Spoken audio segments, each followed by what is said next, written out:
Greetings. This is the one true Stepwald coming at you again today with another Game Boy Studio tutorial. Today I'm going to do a alternative inventory. It's just a slightly different way to do it. Here is the same as before, where we have store our direction and any bad guy's direction, as well as the positions. Named those variables. Take up quite a few variables if you've got a lot of enemies you're trying to keep track of. There's probably a better way to do it. If you find out, let me know. So, store the scene, and we're going to move over to the inventory. There's lots of other stuff here, but it's not related to today. At least, I don't think so. Alright, so I'm going to come over here, and you'll see right away I've got all sorts of sprites set up, just in my classic 4-square placeholder. Here is removing the old select script and attaching a new one for this place, then removing it when you press it to attach the old one again. This gets you in and out of the inventory. But there's a few tricks I did here. These all have actor hide right off the get-go.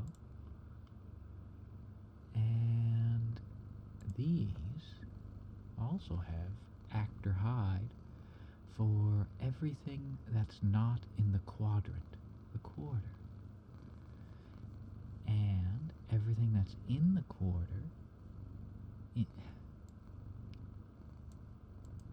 in here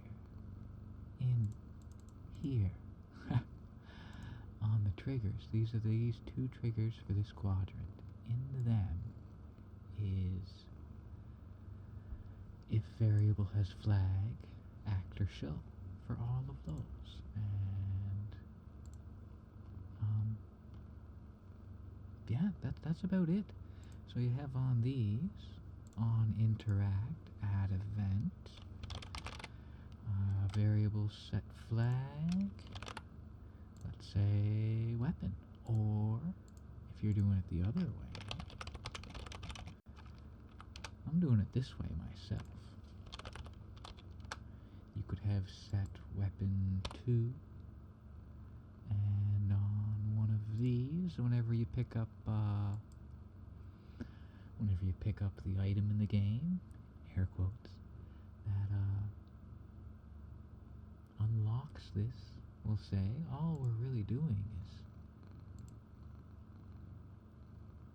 is setting, there's 8 flags, or 7 flags up here for inventory 1. If flag 1 is set, it shows actor 1. We should also have collisions. Collisions enable and collisions disable 500,000 times here for everything that's not in the quadrant, I think.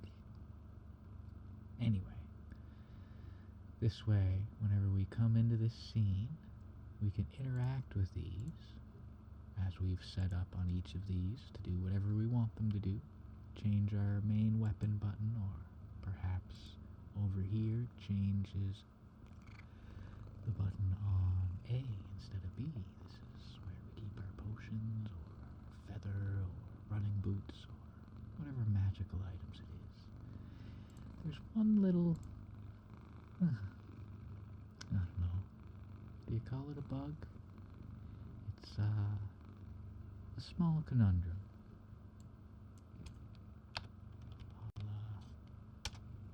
Select to come out of this scene. When you're here, when you're moving through those triggers, you can see, and here's where the actors would be, and here's where the actors would be. So I'll add, just for now, an on initialization set flag. Variable set flag, what was it, 101? There's 1. 1, 2, and 6 we'll set.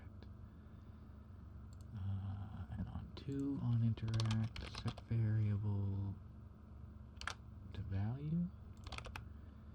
Our global variable 2 will be set to 1, and this guy sets it to 2. And then who was that? Actor 6. On interact, message,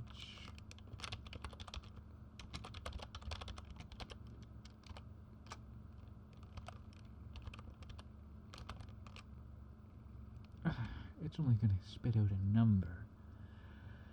That's just for debug purposes. I hope that's the right one that shows, and I hope I have my on and it's in the right place. Shifting it out. Weapon equipped is 1. Oh, yeah, that flag was for something else I was trying to do. I was trying to do it so that you moved and it moved you, you know, all the way over.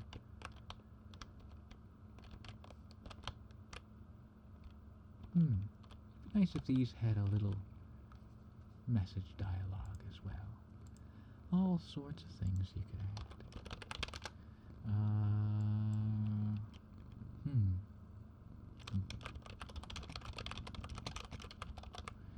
And if you combined this with the other script I did for better attack, you could change between an axe and a sword. And on your enemy script, you could have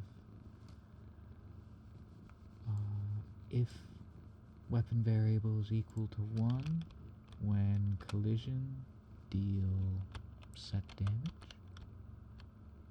See, and then this one could be changed to axe. Oh, there's infinite possibilities, and I encourage you to explore as many as you can. I think that if you keep growing, like I know you can make all the difference. Well, that's all for today, friends. Thanks for stopping by. It's always great to see you. Your comments are always greatly appreciated. Please like, subscribe, and share your feelings down below.